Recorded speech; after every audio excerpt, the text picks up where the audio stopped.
money. Who would have thought I'd like the Bay City Rollers? Who was your favourite? Woody? I don't know their names, but I would never have even thought about it. Why wouldn't you love the Bay City Rollers? It's like sherbet. Like, who'd like sherbet when you're a young guy? But then again, Daryl Braithwaite, what a talent. Yeah. You see, you've got to admit when you get older that you were wrong when you were younger. He was up in Queensland on a holiday having dinner with Russell Morris during the week. Was he? Iconic. Little Braithwaite. And then he came down and busked. I saw him on the news yesterday. Yeah, I heard about busking. Yeah. Can we have one every week, a Daryl Braithwaite fun fact? Sure. Fun fact. If you don't mind. No worries. Let's talk money, finance with Dominic Alafarci. If you have any questions, 133693.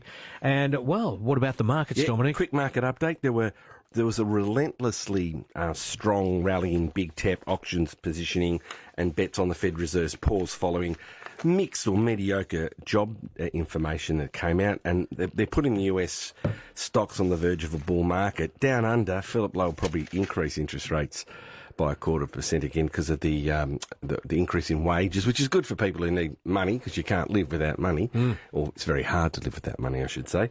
So I reckon our rates will go up to 4.1% on Tuesday, but overnight the Dow was up 2.1%, the S&P 500 1.5%, and the Nasdaq was up 1.1%. In Europe, the FTSE put on 1.6, the German DAX 1.3, the French CAC 1.8, and the Italian MIB 1.82, which is great. And if you're following a lot of the commentary, there's an argument should you be more into Europe and Japan than America. Toss a coin. I'd probably be into Europe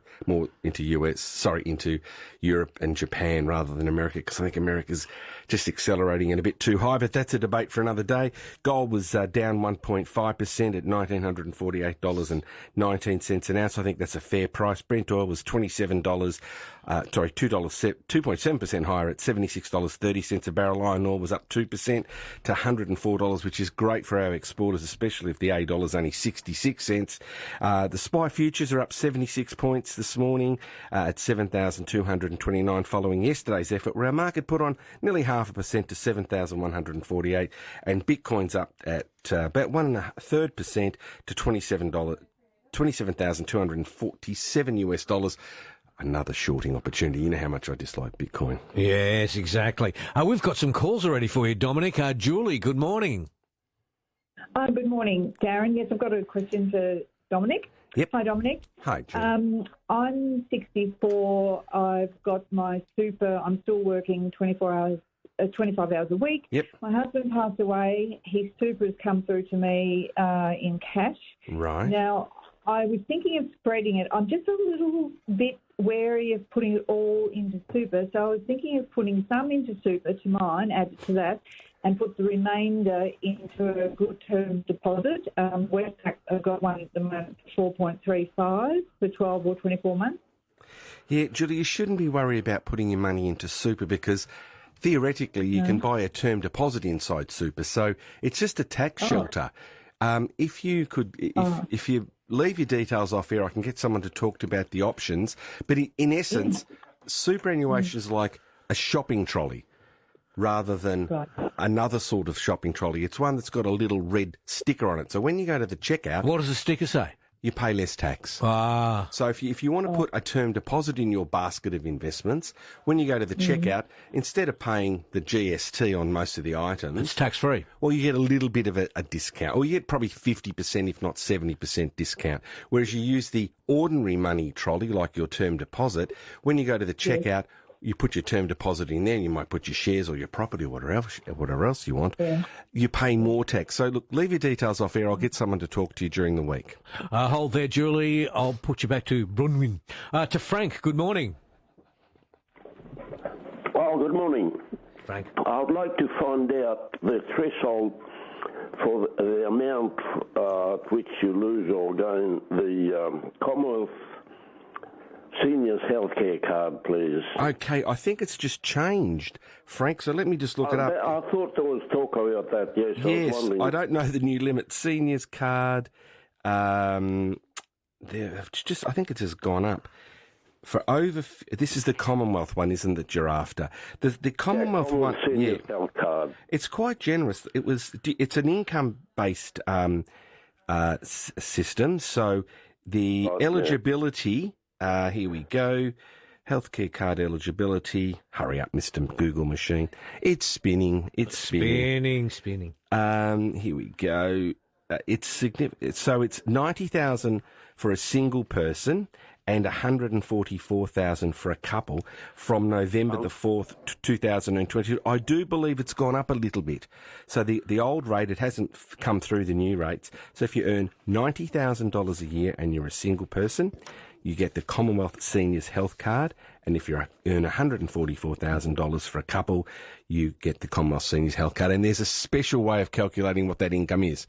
It isn't just salary and wages. It takes into consideration other taxable and non-taxable income. Hope that helps.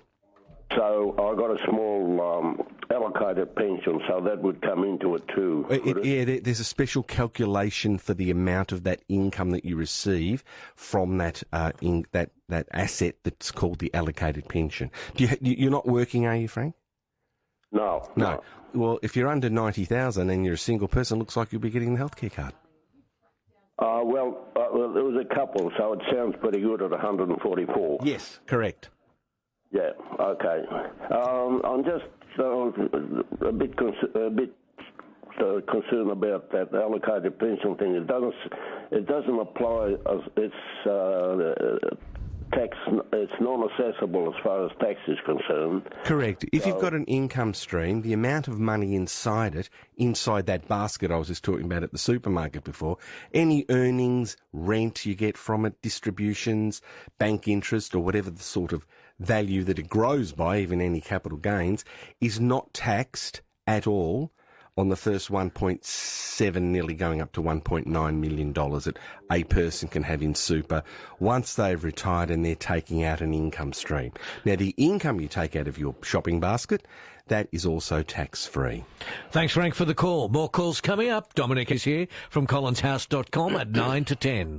Annie is there for you, Dominic. Good morning. Good morning, Annie. How can we help? Hi. I own my own house, and I'm wanting to buy a little unit in the city just, for my own use and my children's use. Mm-hmm. I'm just wondering how to sort of minimise, is there a capital gains on that, or how does that work? Just when because I'm not going to rent it out or anything, it's just for me.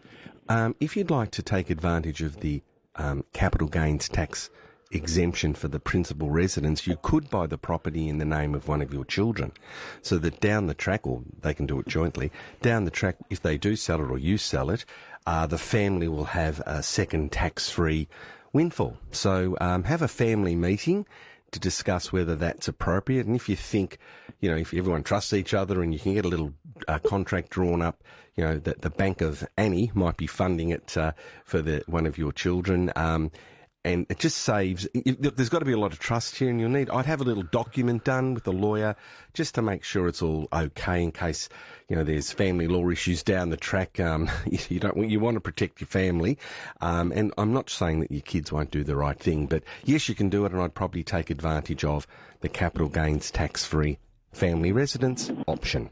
Okay, thank you. No worries. Thanks, Annie. To Cole, good morning. Oh, sorry. Hello there. G'day, Cole. How can we help? Oh, good day there. Sorry. I'm just wondering whether there's any benefits to 60 with superannuation. Yeah, lots, Cole. You have access to your super if an arrangement under which you're employed has come to an end after age 60. So if you've built up some super and you need to pay off your home, let's say, which is a nasty sort of debt, and you've got this super and you think, I'd really like to get at it, if you change jobs, or even if you sort of quit your job and don't go back to work, you can access your super. That's one of the biggest benefits of turning age 60. There are no other specific benefits other than perhaps being able to start an income stream tax-free. That's fine. I just wondered whether there was, as far as poking more money in. No, not really. I can't think of any other benefits. I think we're all treated the same up until age 75. No, that's fine. Hey, thanks for your help. No worries, Good Cole. on you, Cole. To Adele, good morning. Hello, good morning.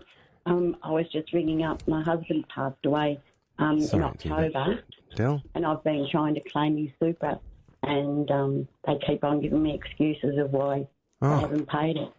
Adele, I was wondering how long you have to wait. Adele, that doesn't sound right. Just leave your details off here with Bron and we'll fix it up for you. That's not a good outcome. October, you said? Yeah. I'm very sorry to hear of your loss, and just, look, we'll fix it up for you, no charge. Okay, then thank you very much. And I think there was a caller before who wanted to know about... working at a company for 12 months. Oh, yes. And they only received one super payment. Go to the ATO website and you can, there's a special section, Report Unpaid Super. You can go online and report your employer if they're being naughty and not, cooperating with you. You should go to them and say, hey, Nong, you haven't paid me my super. Yeah. If they do give you a hard time, there's a system that you can dob them in, so to speak, at the ATO. But try the pleasant approach first. Yeah. Sounds like they're not treating you properly. Does it happen often? Oh, it does. Look, less often than it used to, which is a good thing. Oh, okay. And just before we go, we're still offering those free telly... You're still doing that? Yes, but I'm booked out until August, so please, I will say, people, please be patient. I only have a certain amount of hours I can work. The hottest ticket in town, It is. half an hour with you. Yeah, well, the telefinance consultation can be booked at collinshouse.com. Just go to www.collinshouse.com. Please be patient. We're taking really bookings in August now. Gee, that's good, isn't it? Yeah, it is. And how long do you do? Half an hour, do you? Yeah, look, sometimes it's 20 minutes, sometimes it's 5 minutes, sometimes it's a bit longer. Yeah. I usually sort of send everyone an email saying, look, this is what we discussed. We can maybe be able to help you, we may not be able to help you. Like that last caller about the super, I might send them the link to the ATO. So it's a good service that we're happy to provide. I don't know for how long I'll be doing it for, but we'll keep it up at the moment. That's collinshouse.com. Yes. Look up that and you could be chatting to Dominic face to face. Yeah. What's on today, Emily? Anything special you'd like to report? Oh, I think possibly a drive somewhere, but maybe we'll wait till tomorrow to do that. When there's less water around, less rain. Yes. We'll check your synoptic chart during the news. Yeah. Is that what it is? Is it? Yeah, there's a synoptic chart with the highs and the lows, the barometric pressure. That's right. That's right. Can you check the barometric pressure for me on Kyneton? Humidity, dew point, you name it, I'll do it for you. At the drop of a hat. See you, Dominic. Cheers, guys. See you, Emily. Bye. News in 30 seconds.